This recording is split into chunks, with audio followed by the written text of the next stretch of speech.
TMZ. They always have an inside scoop. They dropped it. They said it is confirmed. Beyonce performing at the DNC's final night, 3 exclamation points, and the internet got hyped. The article read, Beyonce's in Chicago and getting ready to pop out for Kamala Harris in the final night of the Democratic National Convention. Multiple sources in the know tell us Queen Bee will be the big surprise performer as VP Harris officially accepts the Democratic Party's nomination to run for president. And then they were correct. They wrote, as you'd expect, Beyonce's appearance is a huge deal, not only for Harris and the party, but in Chicago as well. We're told Chicago PD is on high alert as it's involved in security for Beyonce at the United Center Arena, as it should be. The Queen is here, and she's going to get all the black votes for the Democratic Party. That's what they need. And so it was official. And some people were even celebrating because they told you so. Like Don Lemon, he was giddy. Take a listen. Beyonce is confirmed performing at the DNC. Didn't I tell y'all? He's such a weird person. I love and hate him at the exact same time. I can't explain it. He's just so Don Lemon, you gotta appreciate it. Didn't I tell you? So people were like, yes, it's amazing, it's happening. And then what happened next was that it didn't happen at all.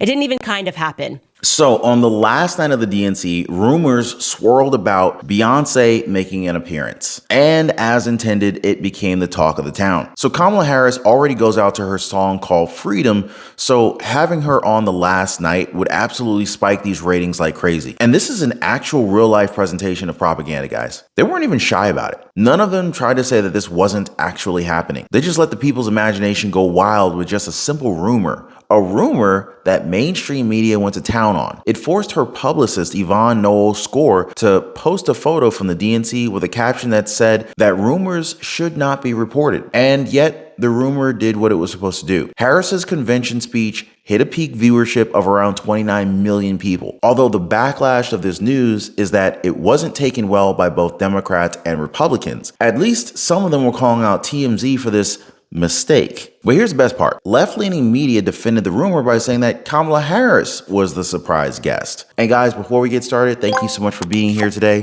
Thank you for liking the video, sharing this video, and for subscribing to the channel. Let's get started. In anticipation here and elsewhere that there may be a special guest, I am told by Democrats that Kamala Harris was their guest. They did not want a celebrity at the end of this convention to essentially compete with her. One senior advisor telling me this is a deadly serious election. And if you looked at the end of this program, having Leon Panetta come on, the former defense secretary, really presenting Vice President Harris as a plausible commander-in-chief, that is one of the reasons I'm told that there was not a celebrity performance at the end. Now, I'm sure it's a serious election. We have Meg Thee Stallion twerking at your rallies. But I guess he's right. If Beyonce actually showed up, she would get a longer ovation than Harris herself. And it's funny that they have to explain themselves through CNN, which begs the question, just what else are they willing to lie to us about now? Now, not everybody from the left was in awe of this convention. Surprisingly, Jon Stewart kind of struck things right down the middle when he went against the grain. So Jon Stewart had some serious criticism of the DNC and what went on over there. The hypocrisy of his own party is just so glaring, he can't help but make jokes about it. They had a guy yelling, "Screw the billionaires," followed immediately by a very happy billionaire.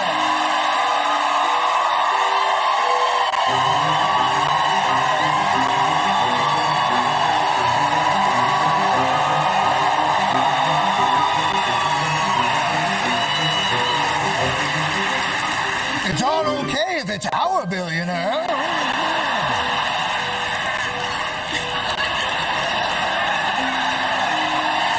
I don't like billionaires, but he's all right. They had guys making fun of people for going to Yale, and a bunch of people who went to Yale. They had Barack Obama.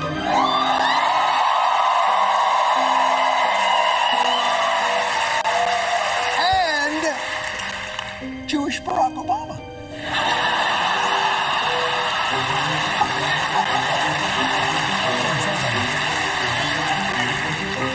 That's always good for politics. You know what really works? A Jewish guy that sounds like a black guy. The Democrats had people who prosecuted sexual predators and...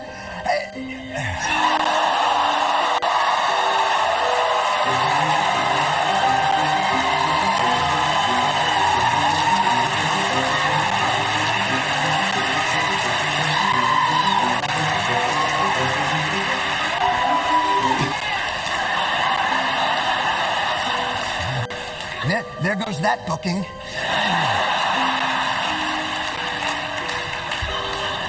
They had black Americans, Hispanic Americans, Asian Americans, gay Americans, Jewish Americans, Palestinian Americans. Oh. Well, to be fair, it was only 4 nights, 8 hours a night. But really, it's best not to think about the consequences of our actions over there, especially given the theme of the week. I can feel the excitement in this arena. It's filled with energy and with joy. The air of joy. Joy. Joy. Joy. We will be joyful warriors. The president of joy. Let us choose joy.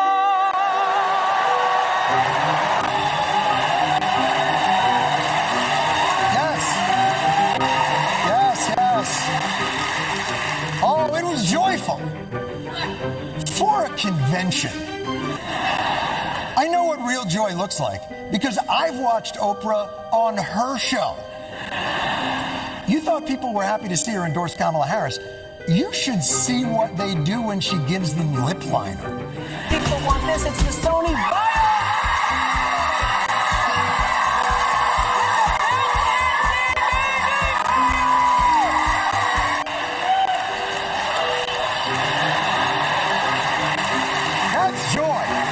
And that, folks, is hypocrisy. The fact that the left can criticize whoever they want. But if the same action is done by somebody on their side, then it's negligible. In fact, I think Chris Cuomo said it best when he was there himself. Watch this report. A big theme here at the DNC is that they're going to go after corporate gouging. And they're going to go after corporations, whether it's in taxes, largesse, loopholes. The RNC, we heard the same thing. They're going after the elites, the 2 sets of rules. Let me reveal a reality to you that has to be spoken to here, okay? These are the soldiers. These are the men and the women that go back to their constituencies and their communities, and they fight. They take time from their jobs. They take time from their families. Republicans and Democrats alike, that's what they do. They need to charge these people up. They need to be able to get them on board. But there's another reality that is literally looking down on them. Greg, look at the ring of sweets, okay?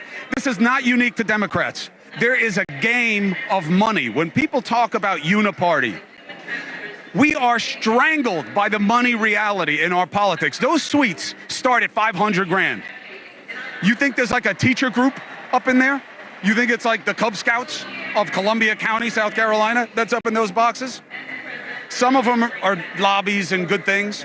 The media boxes, you think they're free? Why do you think I'm on the floor? News Nation is not a broke company. Nexstar is a massive organization. We are corporate media. We don't have one of those boxes because that's the game. You pay to play. Those boxes are filled with the same people that they say they're going to regulate.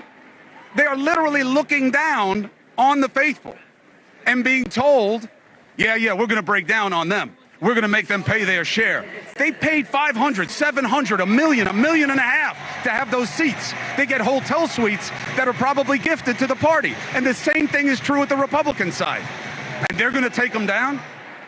They're going to change how it is. They are looking down from on high at the people who make the difference in their communities. And that is the reality of politics. So do any of you guys believe that both sides are actually in the palm of these elites? Now, I want to show you one last thing, and take this with a grain of salt. Reports and photos are coming out that Tim Walz, the vice presidential nominee for the Democratic Party, had a meeting with this guy. Who is he? Well, this is Alex Soros, son of George Soros. Now, we're not going to make assumptions over this photograph of Alex Soros, who's the son of George Soros, with Tim Walz. But I want you guys to at least know that this photo does exist, so do with that information what you will. But what do you guys make of the DNC? Was it as joyful as expected? Or was it all smoke and mirrors without talk of what Americans are going through right now? Now, speaking of issues that our nation faces right now, it's no secret that we have veterans who are struggling. And guys, I did a previous video where one veteran stood up for the big lies being told about Donald J. Trump. It is definitely a must watch because it brings a powerful message. Anyway, make sure you guys watch that one after this one. And as always, I want to thank you all so much for keeping yourselves informed here. I'll catch you on the next one.